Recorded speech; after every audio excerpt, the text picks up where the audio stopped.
قرآن مجید میں ہے ان اللہ لا یستحی من الحق، کہ اللہ تعالیٰ حق بات بیان کرنے سے حیا نہیں کرتے۔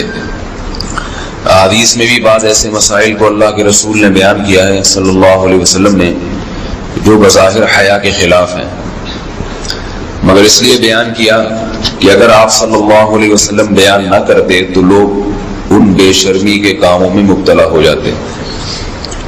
اسی وجہ سے میں بھی یہ ہمت کر رہا ہوں کہ ایک اور ایسا گناہ جس میں لوگ مبتلا ہیں، اور وہ ہے حیا کے خلاف، مگر ہے بہرحال شریعت کا مسئلہ اور لوگ اس میں گناہ میں مبتلا بھی ہیں، اس لیے بتانا ضروری ہے۔ وہ یہ ہے کہ لوگ شادی کے بعد بھی آج کی نوجوان نسل زوجہ سے، بیوی سے غیر فطری طریقے سے ہم بستری کرتے ہیں۔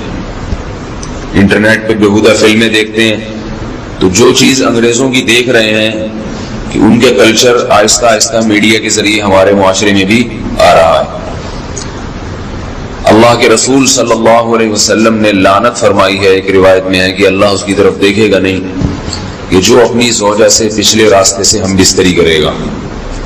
یہ بیماری بھی، یہ گندگی بھی لوگوں میں پھیلتی جا رہی ہے، خاص طور پہ جن کو لڑکوں سے بدفعلی کی عادت پڑ جائے تو وہ زوجہ سے فطری راستے سے ہم بستری نہیں کرتے۔ اللہ نے فرمایا کہ نساؤکم حرث لکم، یہ تمہاری زوجات ہیں، بیویاں ہیں، یہ نسل بڑھانے کے لیے ہیں۔ تو اسی راستے میں انسان اپنی خواہش کو پوری کر سکتا ہے جس راستے سے نسل بڑھتی ہے، اس کے علاوہ کسی اور راستے سے اپنی خواہش کو پورا کرنا یہ حرام ہے، گناہ کبیرہ ہے، گندگی ہے۔ ہمارے پاس کیسز آتے ہیں، ایک پاک دامن لڑکی کی شادی ہوتی ہے، لڑکا بھی بظاہر بڑا نیک، لیکن کیا ہے، لڑکا چونکہ ٹھرکی ہوتا ہے، شہوت کا درندہ ہوتا ہے، تو وہ یہ نہیں دیکھتا کہ میں اپنی بری خواہش مٹانے کے لیے میں اپنی زوجہ کو غیر فطری طریقے پر مجبور کیسے کر سکتا ہوں، تو مجبور کرتا ہے پھر اپنی بیوی کو۔ اس میں جو عورتیں زیادہ پاک دامن نہیں ہو، نیک نہ ہو، یا ان کو یہ ڈر ہو کہ طلاق ہو گئی تو ہم کہاں جائیں گے، وہ پھر اپنے شوہر کے ساتھ اسی غیر فطری طریقے پر آمادہ ہو جاتی ہیں، اور اس کا عذاب اور اس کا وبال یہ ہوتا ہے کہ کچھ دنوں میں ان کو بھی اسی کی لت پڑ جاتی ہے۔ انسان جب بھی کوئی غیر فطری راستہ اختیار کرتا ہے، آخرت کا عذاب تو بعد میں، دنیا کا عذاب یہ آتا ہے کہ پھر اس کو لذت فطرت میں آتی نہیں ہے، پھر جو راستہ اللہ نے رکھے اس میں اس کو لذت نہیں آئے گی، وہ گندگی میں ہی گھسنے کی کوشش کرے گا، اس کی بھی فطرت خراب ہو جاتی ہے، اور جس کے ساتھ یہ بدفعلی کی جائے اس کی بھی فطرت خراب ہو جاتی ہے، وہ بھی پھر کسی کے قابل نہیں رہتے۔ تو اپنے جان پر رحم کرنا چاہیے۔ ہم انسان ہیں، ہم درندے نہیں ہیں، ہم گھوڑے نہیں ہیں، ہم گدھے نہیں ہیں، ہم جانور نہیں ہیں، ہم انگریز نہیں ہیں۔ انگریز نے تو حیا اور شرم کی تمام حدود کو توڑ دیا ہے، وہ تو درندے بن چکے ہیں، ہم تو درندے نہیں ہیں، ہم تو حلال کھاتے ہیں، پاک صاف رہنے کی کوشش کرتے ہیں، تو ہم ان کی جو کلچر دیکھ کے ہم ویسے درندے بننے کی کوشش کیوں کریں؟ تو یہ بہت بڑا وبال ہے، بہت بڑی برائی ہے جو ہمارے معاشرے میں آہستہ آہستہ جڑ پکڑتی جا رہی ہے، اور اس سے بیماریاں بھی پھیلتی ہیں۔ غیر فطری طریقہ ہے، بیماریاں بھی پھیلتی ہیں۔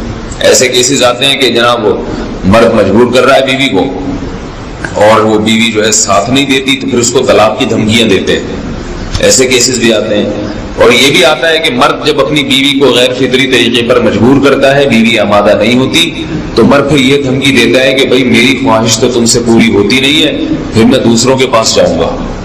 تو یاد رکھیں، جس عورت کا شوہر یہ دھمکی دے اس کو کہ میں زنا کروں گا اگر تم نے میری خواہش پوری نہیں کی غیر فطری طریقے سے، تو عورت اپنے شوہر سے کہہ دے کہ جاؤ تم کہیں اور جا کے منہ کالا کرو، تمہاری فطرت میں گندگی ہے تو یہ مجھے گندا بنانے کی کوشش نہ کرو، اس کو زنا کرنے دیں، وہ اللہ آخرت میں اس سے بھگتے گا۔ ہر بیماری کا اللہ نے علاج رکھا ہے۔ اللہ کے رسول صلی اللہ علیہ وسلم نے فرمایا، صحیح بخاری کی حدیث، ما انزل اللہ من داء الا انزل له دواء، کوئی بیماری ایسی نہیں ہے جو اللہ نے نازل کی ہو اور اس کے لیے دوا نہ رکھی ہو دنیا میں۔ تو اگر کسی کو ایسی لت پڑ گئی ہے غیر فطری کام کی تو اس کو چاہیے کہ وہ اپنا علاج کرائے، ڈاکٹر سے بھی رابطہ کرے، اور سب سے بڑا علاج یہ کہ کچھ وقت صبر کرے گا، چھوڑ دے گا کچھ عرصے کے لیے، تو خود بخود آہستہ آہستہ صحیح ہو جائے گا۔ ایک آدمی شراب کا عادی ہے، ایک علاج تو یہ کہ ڈاکٹروں سے رابطہ کرے، بہتر علاج کے چھوڑ دے. کتنے دن تڑپے گا؟ 1 دن 2 دن 3 دن 4 دن 1 ہفتہ 2 ہفتہ، بہت زیادہ سال ہو جائے گا نا، اس کے بعد خود بہت ٹھیک ہو جائے گا. سگریٹ کا عادی ہے، چھوڑ دے گا. تو کتنے لوگ ہم نے دیکھے ہیں دن میں 20 سگریٹ پیتے تھے، چھوڑنے پر آئے تو بالکل ایک دم چھوڑ دی انہوں نے، آہستہ آہستہ کر کے چھوڑ دی، لیکن تکلیف ہوئی مگر عادی ہو گئے.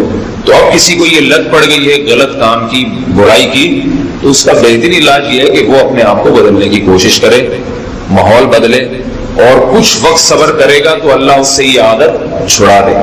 نہیں کی، صبر نہیں کیا اس نے، پھر اسی گندگی میں موت واقع ہوگی، پھر آخرت کا عذاب بہت سخت. نسلیں برباد ہو جاتی ہیں اس عمل سے انسان کی.